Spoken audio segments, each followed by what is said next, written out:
কথায় আছে সময় বদলায় কিন্তু স্বভাব বদলায় না। এবার এই রকম ঘটনার সাক্ষী থাকলো গোটা রাজ্য। বৃহস্পতিবার কলকাতা হাইকোর্টে বেনজির ঘটনা ঘটে গিয়েছে। একে তো ডিভিশন বেঞ্চের বিচারপতি সৌমেন সেনকে এজলাসে বসে সমালোচনা করেছিলেন বিচারপতি গঙ্গোপাধ্যায়।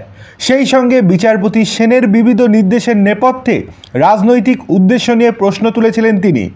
এই দিন আবার তার এজলাসে অ্যাডভোকেট জেনারেল কিশোর দত্তের সঙ্গেও তার বাদানুবাদ হয়েছে। এই পরিস্থিতিতে বিচারপতি গঙ্গোপাধ্যায়ের বিরুদ্ধে অসন্তোষ ও সমালোচনা উগরে দিলেন দুই দুধে আইনজীবী কল্যাণ বন্দ্যোপাধ্যায় এবং অরুণাভ ঘোষ। এই জন্যই আমি প্রথমে বলেছিলাম সময় বদলায় কিন্তু স্বভাব বদলায় না। অরুণাভ ঘোষ এবং কল্যাণ বন্দ্যোপাধ্যায় মুখে যাই বলুক না কেন কর্মক্ষেত্রে গিয়ে সমালোচনা করবেন বিচারপতি গঙ্গোপাধ্যায় স্যারের। কল্যাণবাবু শাসক দলের সাংসদ, অরুণাভবাবু কংগ্রেসের প্রবীণ নেতা, তবে দুজনেই আইনজীবী পেশায় সুপ্রতিষ্ঠিত। কল্যাণ এদিন বলেন, দেশের বিচার ব্যবস্থার জন্য আজকের দিনটা কলঙ্কময় একদিন।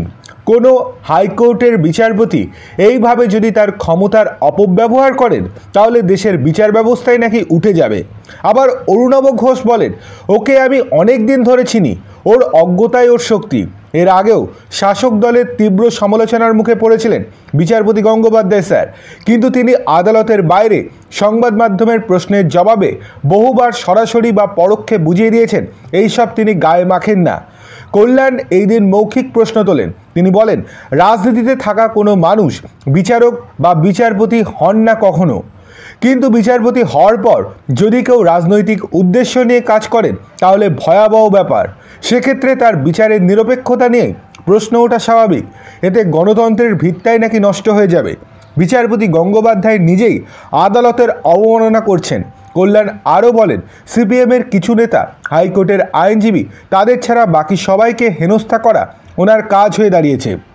কল্যাণ এও দাবি করেন, অভিজিৎ গঙ্গোপাধ্যায় বিচারপতি হওয়ার পর গত 2 বছরে ফোনে যে কথা বলেছেন তারও তদন্ত হওয়া দরকার।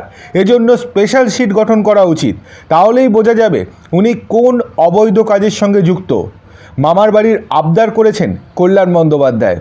বিচারপতি সৌমেন সেনের এই দিন প্রশংসা করেন কল্যাণ। তিনি বলেন, বিচারপতি সৌমেন সেন অত্যন্ত ভদ্র মানুষ, তিনি আইনটা জানেন।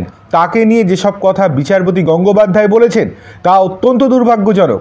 বিচারপতি গঙ্গোপাধ্যায়ের সমালোচনায় আইনজীবী অরুণাভ ঘোষও এই দিন কোনো মুখের লাগাম রাখেননি। তিনি বলেন, 56 বছর বয়সে কেউ বিচারপতি হলে তার একটাই মানে দাঁড়ায়, ওনার কাছে কোনো মামলাই ছিল না, তাই বিচারপতির কাজ নিয়েছেন।